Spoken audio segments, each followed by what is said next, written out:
Hello, and welcome back to my channel. This is Reology with DVD. How you doing? In honor of Mother Wendy. Now, this is going to be my episode recap of season 1, episode 2, The Family Empire Houston. Now, I really hate to do my recap on the day of the next show airing. However, come on in, enjoy anyway, like, comment, and subscribe to the channel. So much has been going on, so I'm still kind of playing catch up. But let's get right on into the show.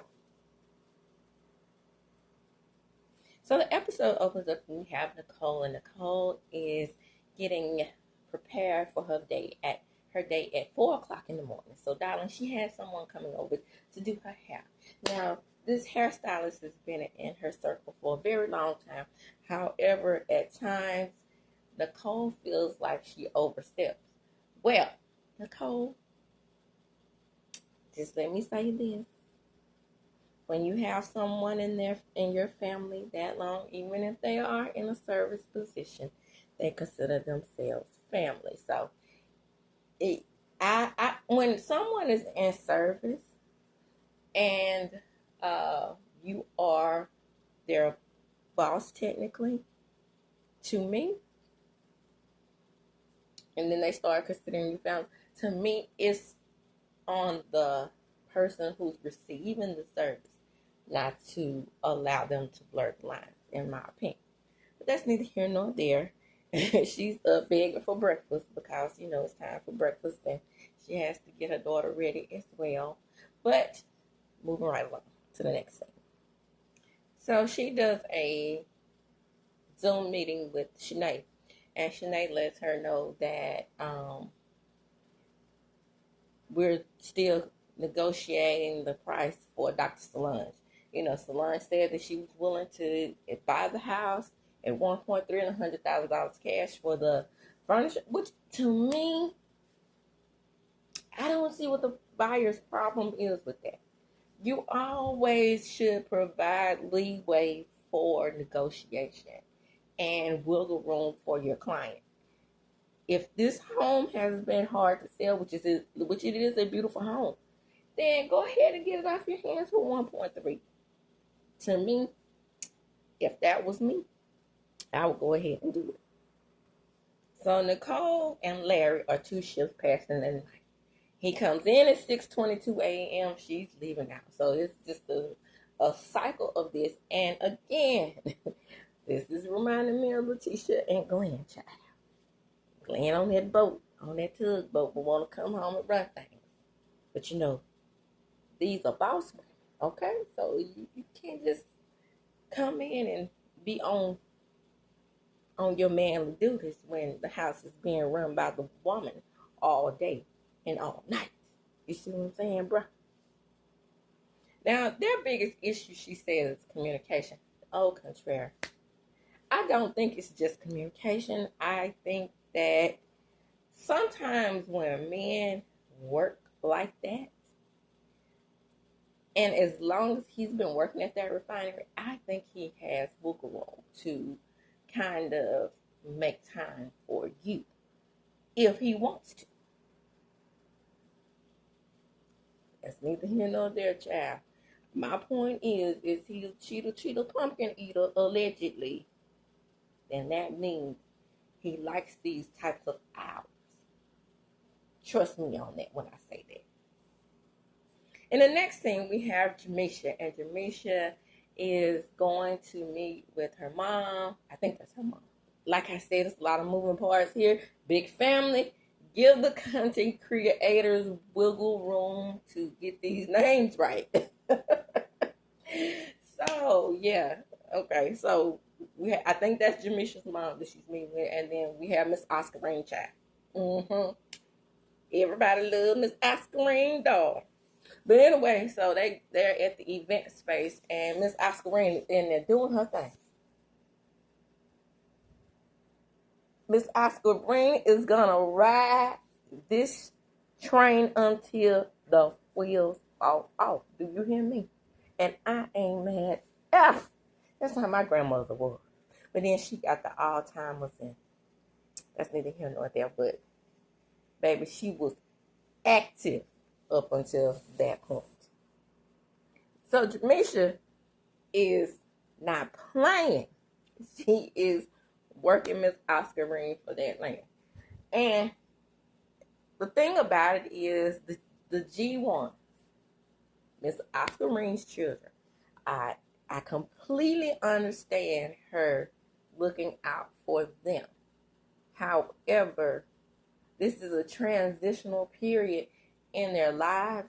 So if the G1s, I'm going to say the G1s are probably late 40s, early to mid-late 50s. So in a way, I look at it like this. Your time has passed. Go ahead and continue your mortgages. Continue to pay on your mortgage. Look at me coming up with solutions. Continue to pay on your mortgages. It's okay. But by the time you develop the land, if you think about it, enough revenue could come in so the G2s can be a part of the deal. The G2s can go ahead and pay off the mortgage. Think G1s. I'm just saying. And JERMISHA has a business mind. I'm not sure why she didn't present it this way to her, the way I just did. But hey, she wants to take this thing to the next level. And I must admit, from the beginning, while I do understand the G1s and Miss Oscar Ring's position, I'm with the G2s on this one. Solid. Oh, by the way, G1s, you should be very proud of your G2s for having such tenacity and spirit to want to keep this land in the family and not sell it and develop on it. I'm just saying. So we have Lakeisha and her lady, and they go to a barbecue grill joint with burgers and hot links. Ooh. Shout out the window. My mouth is watering. Baby, it's nothing like Texas barbecue. I know Mississippians can do it big. That's just like with Mississippians and seafood. We got it. We got it good. Okay? But Louisiana has the claim on seafood. But they should not. Because we right up there. Okay? We can hang with seafood. Trust me. I've had both. And the great thing about Mississippi is we got them on fried fish. They think they do because they add those extra blackenings and seasonings. Yuck. Okay? We got them on the fried fish. They have us on the etouffee and the jambalaya. But fried fish, catfish, and whiting, that's all Mississippi. Okay? Same thing with Texas. We can hang with Texas with the barbecue. I'm just saying. Come on through Mississippi and let them know. So Aunt Jackie is the one who went round there and got Lakeisha to welcome her into the family. She sounds like the peacemaker in the family, and that's how it should be, regardless as to how Lakeisha came in the world, which I think she came in through in the family. I'm just saying. She and Nicole are the same age. They're leaving something out the story. But at least for now. But we know that, well, maybe it was a situation where, like on the family business, which I need to do a recap on that. But maybe it was like on the family business. Maybe it was a situation where, he was transitioning out of the relationship with Lakeisha's mom and she was already pregnant. Either way it goes, he had to be doing a little something with them together. You know what I'm just saying? It was definitely some chit-tation going on. Shout out to Mother Wendy. So, the G1s meet. And Nikki is with the G2. And she understands that, in order to create generational wealth, you have to keep it going. And like I said previously, you buy these homes or you pay off your mortgages because they have full-time jobs. Then what? What's after that? You have a paid off home and a home that you can pass down, but not the land and the developmental properties on the land. See, they're not thinking ahead. They're not thinking ahead. And I'm not just on the G2 side because the G2s are in my age range. I just understand the concept of what they can do with this land. Because even though me and my sister and my other cousins, my male cousins, are the only ones who have never profited off of my grandmother's land, we know that we would be still lost if it was sold. I promise you, we have about 90 acres. Yes, that expands all the way to other counties. And being that my grandmother raised me, it was this man who offered her close to, even back then in the 80s, close to $1 million for the land. I was like, Grandma, we could be rich. Sell it. She was like, never. It's our property. That's all she ever told me. And she said that she would never sell her land, especially to the Caucasian people, because that was family property.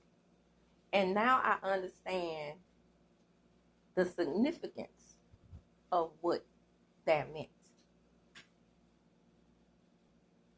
And see, they want to buy the land at a discounted rate. They're really offering to buy the land. And then you have them sitting there talking about, is that fair market price? See, they're getting on my nerves. They're thinking about short term. That's what we get messed up as black people in business.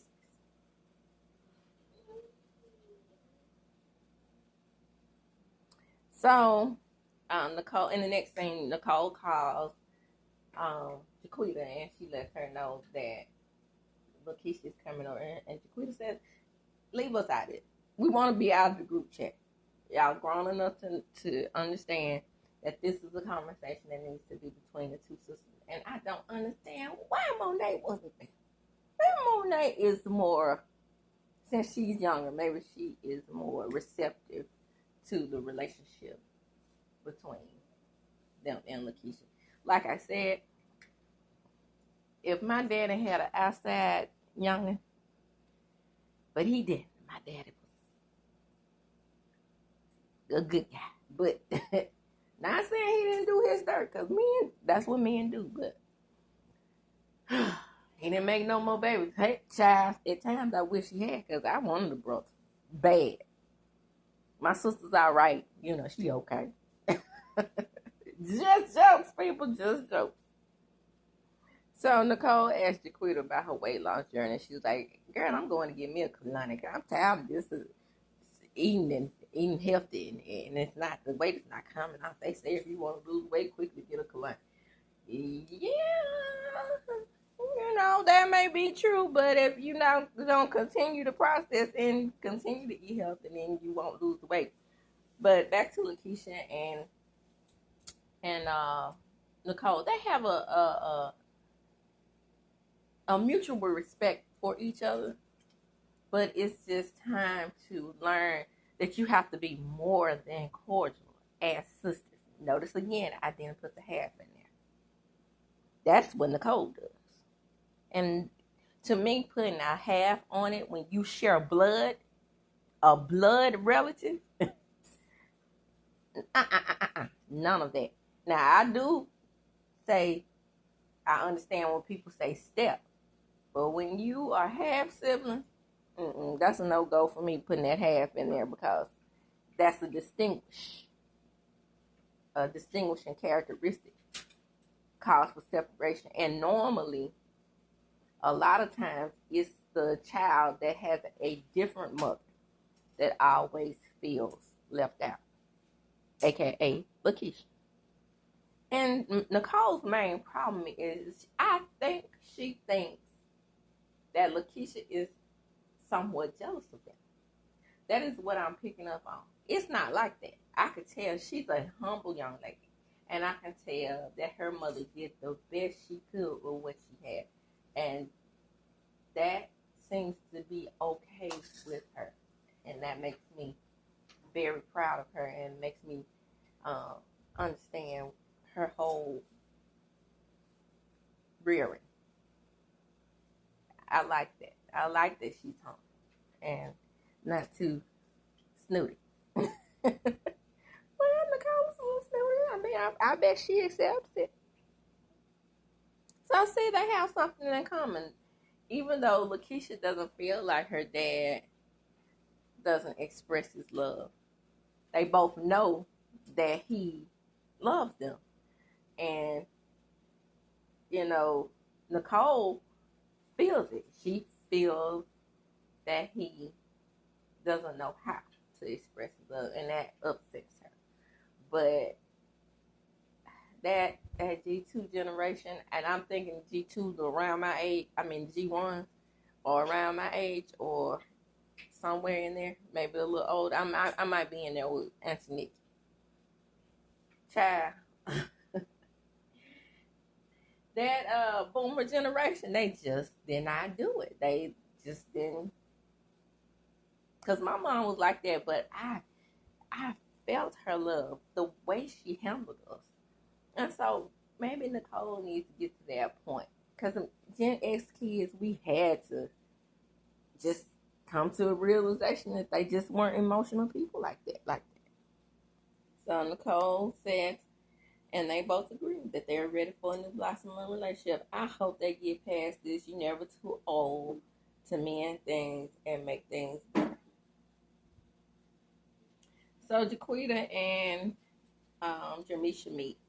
And I was calling her Laquita in the last episode. But hey, like I said, it's a lot of them.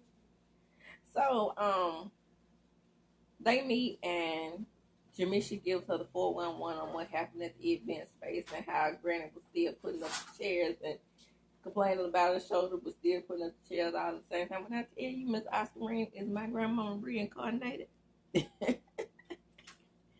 My grandmother was 86 when she passed away, so yeah, I guess they could be the same person.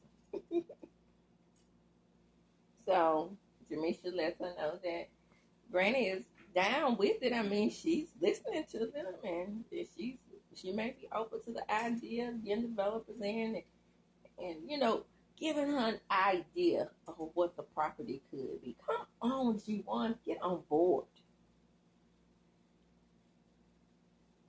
So JERMISHA is in reality, right? She's like, Granny is 86 years old. I don't want this thing that's looming over us, which is the 2 acres, to be a continuing process right now, because in a way we are in a time snap, because what if Granny passes? And we have this up in the air, and this thing, you know, we fighting over the land and money. Correct. But it doesn't have to be that way. If Granny passes while the land is undeveloped, it's just going to have to be a situation where the G1s win in that case. It is what it is on that, because you have to honor Miss Oscarine's wishes. Come on, honor Miss Oscarine's wishes. Is she going to want to have her in the final say-so was that the G1 get their mortgages paid off, even though I don't think that would be advantageous. And the next thing, Jaquita is packing, and she said she's going on a girl trip. She tired of her husband. Just trust people. She always has his back. They're still trying to work out that contract issue with him, being the marketing genius that he is. So when I tell y'all, I am totally on Chris's side with this one, because he has a point. Why would I come into an office where I feel like I'm totally being disrespected and I'm not treated as a team member? But just one point with the G1, they should not take advantage of him, but I understand where they're coming from. They do want a certain, aesthetic in the office, not too much humor, not too much playing, because Nicole is super, super serious. So it's not the men and their last names, darling. It's the Braden men. So the Braden men go out to dinner after Larry and Nicole talk about her conversation with Lakeisha, and she said the walls were coming down, and that's a wonderful thing. So the only unmarried Braden, Lakeisha's unmarried, but I think she's gonna marry her girlfriend. But the only unmarried Braden that's not married to a dude is Monet. So Nicole decides that she's gonna bring over a stretchologist. Child, the noises that Monet was making when they met with their stretchologist. So even though the stretchologist is married, because Monet was flirting with that man. Shout out to Wayne to Excel. She realizes that, yeah, I heard that you can stretch and it was good before sex. It is good. Are you married? Yeah, so leave that man alone, girl. She still flirting with that man. Nikki comes in while they're doing the stretching and she's like, what in the hell? What's going on? Here. Yeah, because they were making love noises. Making love noises. So the men meet finally and they give a toast to surviving the brave women. I know that's right. Because, baby, they are a handful. But, of course, when you have powerful women, of course they're going to be a handful. Of course, darling. So Chris, Jaquita's husband, is like, okay, it is hard to work with these women, but he's ready to sign the contract, get everything set in stone, and they are dragging their feet. I agree with him there. It was funny. Larry was like, ooh, dealing with these brain women. I'm trying to tell you, it was it's a woman-driven family. I mean, Oscar ran the show and not trickle down. Well, I know that's right. I love their dynamic. They better get on board. That's all I'm saying. You know what I'm saying? So Nikki delivers some bad news. She says that the G1s want to put things on pause until they figure things out. And JERMISHA's like, hold up. Wait a minute.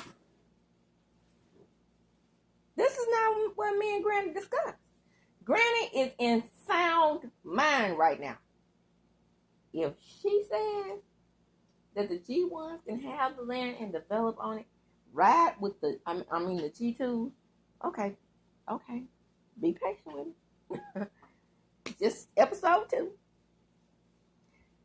Then ride with the G2. But Nicole in confession, she said Granny's going to do what Granny wants to do, period. Whether she talks to the G1s or the G2s, it's just up to the CEO, Chief Executive Oscar Green. I know that's right.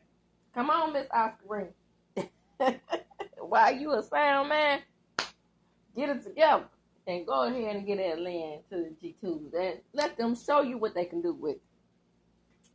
I think the G2s just need to put together a real proposal like Akeisha Holly did on Bell Collective. Put the proposal together, let them see maybe like an AI futuristic approach to what's going on. Because I know they can do it because they are brokers. And, JERMISHA's husband work at the brokerage as well. Get him involved. Put together the proposal and let them see what it can turn into. So they talk about Lakeisha, and that was a cute moment. They talk about Lakeisha possibly getting married. And Jaquita said, Yeah, girl, go ahead and marry her, girl, but keep y'all money separate. I know that's right. And they just have a good little kiki about that. And so all the ladies get in confessionals like, honey, our money is separate. We're going to keep it like that. And we never let these men know how much we have saved because, hey, they think, men can be temporary. Family and money in their family is forever. So it's going to stay in the family. Shout out to the brain women for keeping the money in their family. I know that's right.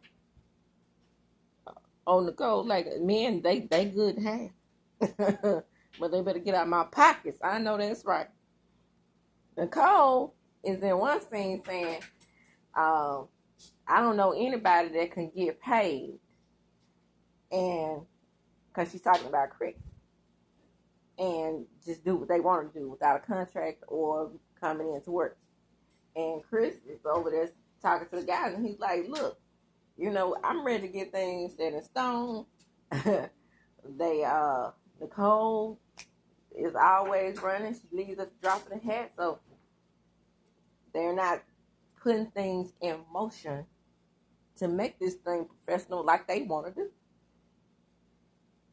JERMISHA got that man, they ought to call him Red, child. But anyway, I'm going to call him Red. I'm going to stop calling him JERMISHA Hood. So Red is talking to Chris. And he's telling him, like, look, man, JERMISHA is the most easygoing of the brain women at the brokerage. And you could always go to her and talk to her about what's going on. And he's like, man, I don't know too much about that because, JERMISHA is pressuring him to come into the office as well. But Larry is like, okay, speak up for yourself. And they're like, woo, what you say? And Larry was like, yeah, man, let him know what you want. Go in there and talk to him. The thing about Larry is that one thing, he don't work for them. So y'all better be real careful because you're skating on thin ice discussing that business with him. Because he don't have to answer to them. Red and Chris, y'all do. So even Red was talking about how Chris can be a little unprofessional because he's like, I call him and he don't call back and I'm just calling him about business. And then he's like, you calling me at 4 o'clock in the morning? Well, apparently that's what they used to because old girl get her hair done at 4 o'clock, child. I'm just saying. So Nicole said, right now, since I'm planning my trip, I don't want to be in this contract situation or negotiations anymore. I'm out of it. And I'm not going to tell my husband all these shady things that y'all are saying about him. And Nicole saying, husbands are temporary. Family is forever. Not all the time. Because you make vows that say until death do you part. So technically, family is supposed to be forsaken if you believe in that Christianity. And I'm sure they do. Part of marriage. I look at marriage as a arrangement where you can get free and, love on each other. But all that to death do us part stuff, I don't really think. Well, Nicole probably got a point. I go back to that, but I'm just saying that's not what the vows say. I'm just saying it's supposed to be forever, and it's supposed to be death do us part and rich and poor, child. I tell you somebody that said, but richer, and they meant it. They chunked up the deuces. When that Sam goodbye, he didn't hold up his end of the bargain. Portia said she was ready to sign them papers. So the men come to the conclusion that they're gonna have to, let the brain women be the brain women if we want to get peace. And Jaquita says that she knows that they are throwing shots at her husband and picking on him, but with the men and simultaneous sing, they go ahead and cheers it up and try to enjoy the rest of that evening. And the episode ends with them click, click, click, click, click, click, click, click. I really enjoy this show. Come on in, like, comment, and subscribe. I'm closing, and as I do when I close, I'm gonna chuck them up.